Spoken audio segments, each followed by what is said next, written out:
Hey guys, Foxtrot here with a video on what is the best role to carry solo queue with, specifically in low ELO. Now I get asked this question quite a lot, whether that's in the YouTube comments or in the chat when I'm streaming, and it's quite a difficult one to cover because I don't really feel like there is a black and white answer here. However, I do also feel like some roles are better at carrying solo queue than others, so there's definitely some things to discuss.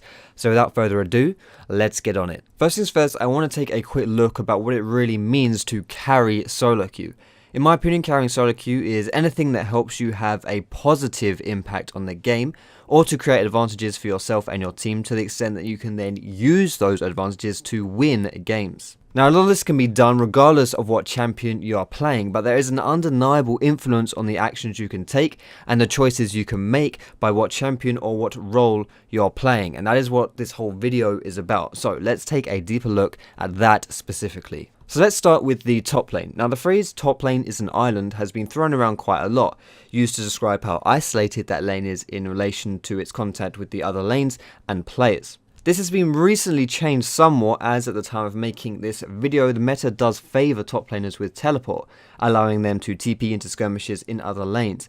However, in comparison to other lanes, top still has a limited impact on the rest of the game. If your teammates are struggling, there's not really too much you can do to help them. Still, if you can crush your lane and either roam or split push all day to draw attention to yourself and away from your allies, then that can have great success. However, in conclusion, I don't really feel like top lane is one of the best lanes to carry from in solo queue.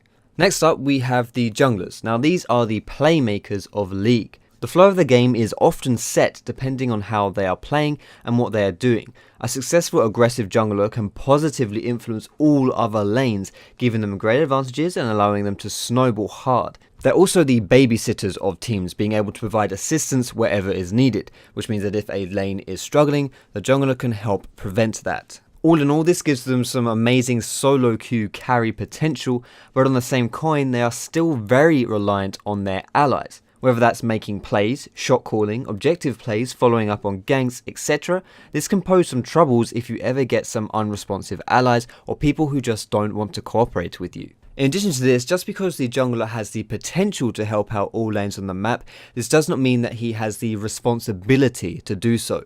It's not up to the jungler to win all of the lanes on the map. Yes, he can influence them, yes, he can help them out in positive ways, but if things are going wrong, it is not always the jungler's fault. However, as a jungle player, you will have to be prepared to shoulder this burden, this responsibility that some of your teammates will thrust upon you. Outside of the lane phase, you're often little more than an underfed laner or a glorified support. You will not be a carry in a traditional sense. However, like I say, this does not mean that you cannot carry games, but you'll just have to rely on your shot calling and your playmaking abilities. In conclusion, I really do feel like jungle is a great role to be playing for carrying solo queue. Mid laners are somewhat similar to the junglers as far as their ability to influence multiple lanes goes. Being at the heart of the map, they can roam to many places and look for kills or provide backup.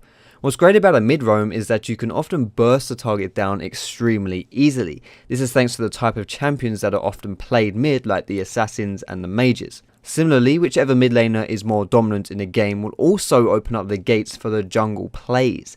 The carry potential for a mid laner is extremely high, if not, in my opinion, the highest of all roles. Supports as a role get unfairly characterized as the one role that cannot carry games.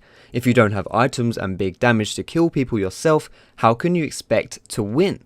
Well, this is not quite true, obviously. The reason why a support's carry potential goes unnoticed is because they deal with the more subtle aspects of their games, or if you prefer, the intangibles. Sadly, however, the strength of a support is often influenced by the strength of their team. If you dominate bot lane and get your AD carry fed, there's no real guarantee that that AD will know how to take those advantages you've given them and convert them into a won game. Most of the times they will, but not all of the times. To this extent, I don't really think that support is one of the best lanes to carry in solo queue. Finally, we have the AD carries. Their impact in the early game is quite minor, with supports often having the bigger say in the dynamics of a bot lane. Mid game is much the same story unless you get really fed in the lane phase, but late game is a whole different beast.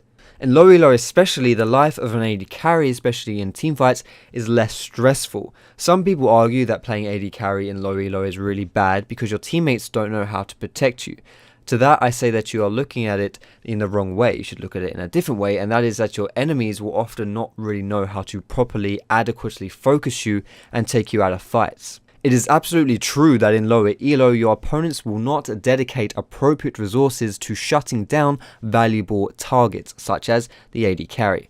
With good positioning, you can pretty much 1v5 using your teammates as meat shields. No other role has a better teamfight or late game presence than the AD. I'm actually of the opinion that you should never forfeit a game if you're playing AD carry, because you can always have a chance in the late game and in teamfights. For these reasons, I feel like AD carry is one of the best roles for climbing that solo queue ladder. So that's my opinion on the best roles to carry with in solo queue, specifically for low ELO. Remember that you'll always do your best on your main role, so if you're sitting there as a support main and feeling kinda disheartened, don't be. What role you play is not what's going to stop you from climbing your ELO. If you feel like you've hit a place and you can't get any higher, there are bigger things you need to worry about than what role and what champion you are playing, provided that you are always picking your best champions. If you want some other advice on climbing solo queue, you can click here to see some common mistakes of low ELO. Or maybe your attitude is your problem, then you can click here to get some tips on how to stop raging. But most importantly guys, thank you so much for watching this video. I hope you found it useful. If you did, feel free to give it a thumbs up. And if you think you know someone who might benefit from watching this video as well, feel free to share it with them. If you really like this video and you want to see more, then you can subscribe to me, where I put out educational League content with a bit of entertaining stuff on the side as well. You can check me out on my social media, my Facebook, my Twitter. You can catch me streaming on Twitch as well. All of those things are in the description guys. But like I said, thank you so much for watching, and I will see you in my next video.